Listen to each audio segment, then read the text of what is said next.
नमस्कार, मैं हूं Amod Shrivastava. Amazing thought, amazing message, amazing information की दिशा में आज एक कदम और आगे। आज की इस दो चिंतन का विषय है स्वयं को झील बना लो और दूसरा है रीच से सीख। आपको ये मेरा वीडियो अच्छा लगे तो लाइक करें, शेयर करें और लाल बटन दबाकर सब्सक्राइब अवश्य करें। साथ ही बेल आइकन दबाना बिल्कुल ना भूलें। आज के इस प्रथम चिंतन का विषय स्वयं को झील बना लो। एक बार भगवान गौतम बुद्ध घूमते फिरते एक छोटे से गांव में जा पहुंचे। गांव के लोगों ने गौतम बुद्ध को देखा तो उनके पास आकर बैठ गए और उनसे प्रवचन सुनने लगे। तभी एक नवयुवक गौतम बुद्ध के पास पहुंचा और बोला कि महात्मा जी, मैं अपनी जिंदगी से बेहद परेशान हो चुका हूं, कृपया इस परेशानी से निकलने का उपाय तो आप बताइए। गौतम बुद्ध ने कहा कि पानी के एक गिलास में एक मुट्ठी नमक डालो और उसे पियो। युवक ने कुछ समझ में नहीं आया, लेकिन ऐसा करना उसके लिए बेहद आसान था, इसलिए उसने ऐसा ही किया। पानी पीने के बाद गौतम बुद्ध ने उस युवक से पूछा कि इसका स्वाद कैसा लगा। युवक ने थू थू करते हुए बोला कि यह तो बहुत ही खराब है, पूरा नमक ही नमक हो गया, मेरा मुंह एकदम से खारा। गौतम बुद्ध मुस्कुराए, फिर बोले कि एक बार फिर अपने हाथ में एक मुट्ठी नमक ले लो और मेरे पीछे पीछे आओ। थोड़ी दूर जाकर एक स्वच्छ पानी से बनी एक झील के सामने गौतम बुद्ध रुक गए।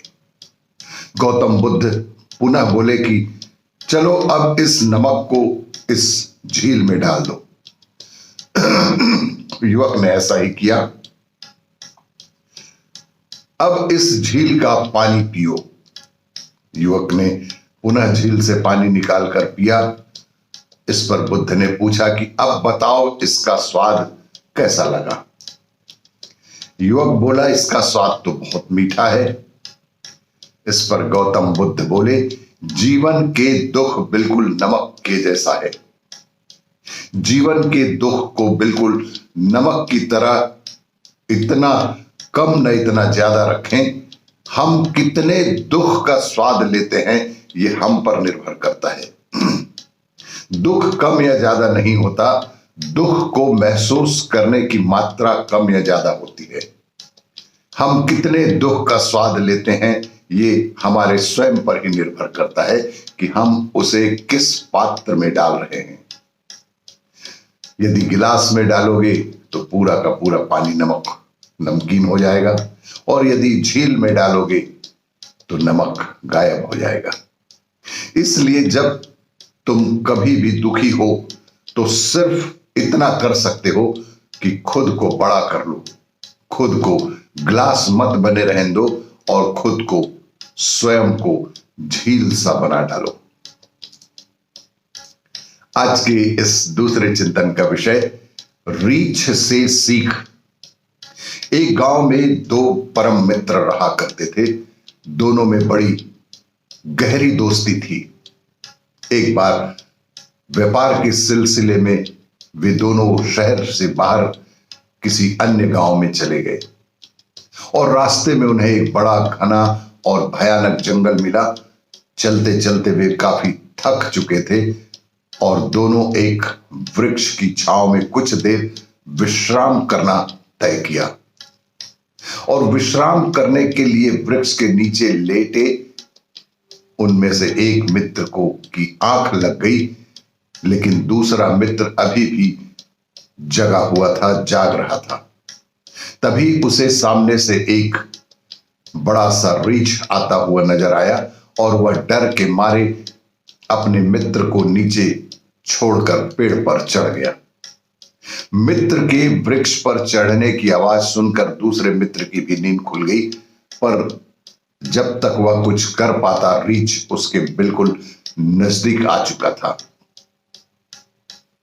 तभी उसके दिमाग में एक युक्ति सूझी और वह मृत व्यक्ति की भांति सांसें रोककर जमीन पर लेटा रहा, क्योंकि उसने ऐसा सुन रखा था कि रीछ कभी भी मृत व्यक्ति को नहीं मारता। रीछ आया और उसके शरीर को सूंघा, लेकिन शरीर में कोई हरकत होता ना देखकर वह वापस चला गया। रीछ के जाने के बाद दूसरा मित्र वृक्ष से नीचे उतरा और बोला कि यार, रीछ ने तुम्हारे कान में क्या कहा? पहले मित्र ने कहा कि क्या बताऊं भाई। रीछ ने कहा कि ऐसे मित्रों से हमेशा दूर रहो जो स्वार्थी हो और बुरे वक्त पर मित्र को बुरे समय पर छोड़कर पेड़ पर चढ़ जाए और समय आने पर मित्रों की सहायता ना करे। यह सुनकर दूसरा मित्र बहुत लज्जित हुआ और उसने अपने मित्र से क्षमा मांगते हुए यह वचन दिया कि आगे से दोबारा ऐसा कभी नहीं होगा और अब वह मुसीबत में पड़े हर इंसान की मदद करने से कभी पीछे नहीं हटेगा। आपको यह मेरा वीडियो अच्छा लगे तो लाइक करें, शेयर करें और सब्सक्राइब अवश्य करें। धन्यवाद।